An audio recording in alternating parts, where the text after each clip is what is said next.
Hello everyone, today is 22nd of April. What does it mean?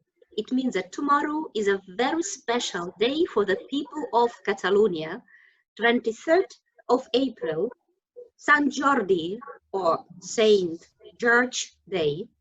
That is like a Catalan equivalent for Valentine's Day, a day of rose and a book. On these days, we usually have streets full of people. There are a lot of stalls with books, with roses, and you are looking for something interesting, a book, a rose, something else, for the beloved ones, for your family members, for your friends. And generally lovely festival, but unfortunately, this year is very different. This year, we are stuck at home.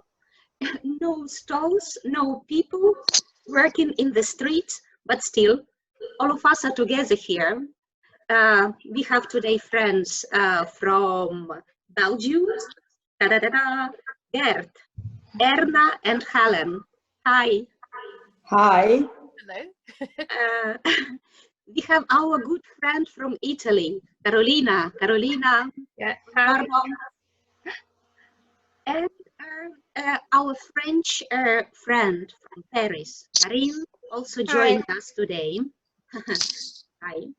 The idea of this webinar was to read the legends in English, but also in the original version. Why legends? Because all of us are the partners of the Erasmus Plus project, which is called 4 Elements. At the end of our presentation, Gert, who is a coordinator of this project, will tell us more about it.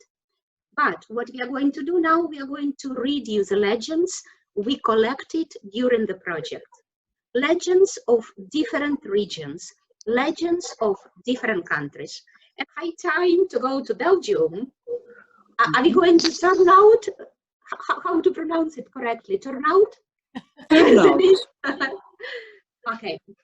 Then, this is a legend about the King Charles, about his love to, not a woman, that is a love to beer. Am I right? Yes, but he loved women as well. Ah, okay. Then. And this King Charles, he lived in the 16th century, and it's your Charles the First. The first? Yes, but for us it's Charles V. Ah. And for Spain is Charles I. It's the big emperor of the Habsburg Empire. Yeah. Okay, okay. Thank you for this introduction to the legend. We will listen to it in English and Helen will help us with it. And then we will listen to the Dutch version of the legend as well. Hey, Charles V's pot. Did you know Charles V was a great beer lover? According to the legends, he always brought a barrel of beer on his travels, and he never refused a glass of beer at the inns he used to stay in. In Olen, where he used to hunt, they still like to talk about the legend of the three-handled pot. The marketplace of Olen has even dedicated a statue to him. The farmers of Olen, who usually drank their beer from a pot without handles, wanted to show Charles V they were well-mannered too, and made him a pot with one handle. When he arrived on his horse at the inn, the innkeeper's wife came outside carrying a pot of beer with a thick layer of foam. She held it by the handle and handed it to him. Charles V was forced to take hold of the pot itself. He told her, "Madam, next year you'll need a pot with 2 handles. That will be a lot easier." And that's exactly what happened. The next year, the innkeeper's wife handed Charles V a pot with 2 handles, but she held on to both of them. "This still doesn't work, madam. Next year, you will need one with 3 handles. That will be more convenient," Charles V said. When Charles V stopped at the inn for the 3rd year in a row, the woman welcomed him with a pot with 3 handles. Again, she held 2 of the handles, and the 3rd handle was turned towards her chest. Charles V grabbed onto the 3rd handle by reaching underneath the pot. "Well, madam, it would have been as difficult as last year. had I not known there was a third handle, Charles said. Thank you very much. Lovely story.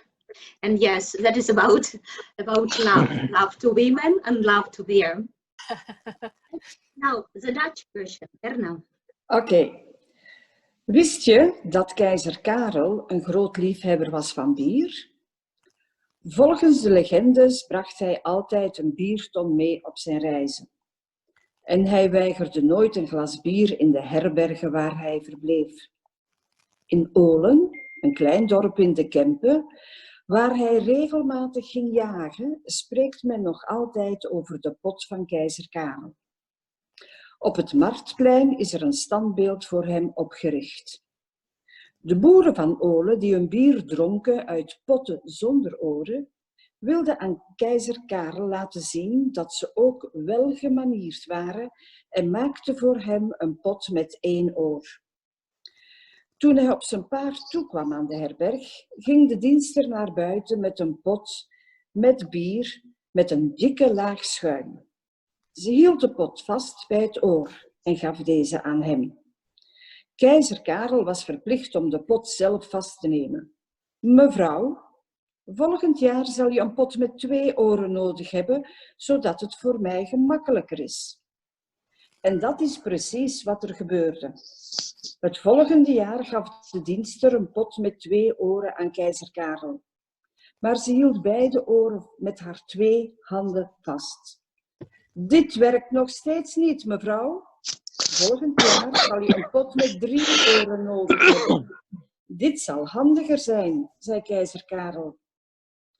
Wanneer keizer Karel voor het 3e jaar op reis stopte aan de herberg, verwelkomde de vrouw hem met een pot met 3 oren.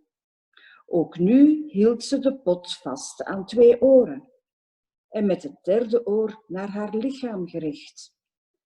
Keizer Karel greep naar het 3e oor langs de onderkant van de pot. Wel, mevrouw, het zou even moeilijk geweest zijn als vorig jaar, als ik niet geweten zou hebben dat er een 3e oor zou zijn, zei keizer Karel. Bravo. Thank you. Thank you. Ja, welkom. Yeah, I would like to thank you, ladies, who help us today with the legends in different languages. Helen in English, Julia in Catalan, Carolina in Italian, Karin in French, and Erna in Dutch.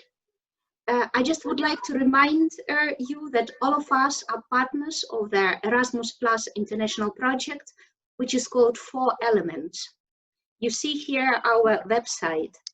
Gert, our coordinator, if you want to add some words about the project, right now it is high time. Those who are interested in more stories on the legends of Europe, please look at our website where you can find lots of other languages for lots of countries, and you even can see some legends translated in sign language. And the second part on our project and on our website, you can find a lot of teaching materials and teachers' guidelines, how to use these stories to learn a language and meanwhile learn about the cultural heritage of Europe. So I really want to say to everybody, look at the website and look at all the stories and the work we've done. Yeah. Thank you, Olena. Yeah, if you're a teacher, if you're a student, if you're just a book or legends lover, come to the website, and if you have any questions about the legends or stories that we collected there, send us a letter. And special thanks to Helen, Erna, Gert, Carolina, Julie. Julie is not with us, but okay, virtual regards to her, and Karin. Thank you very much.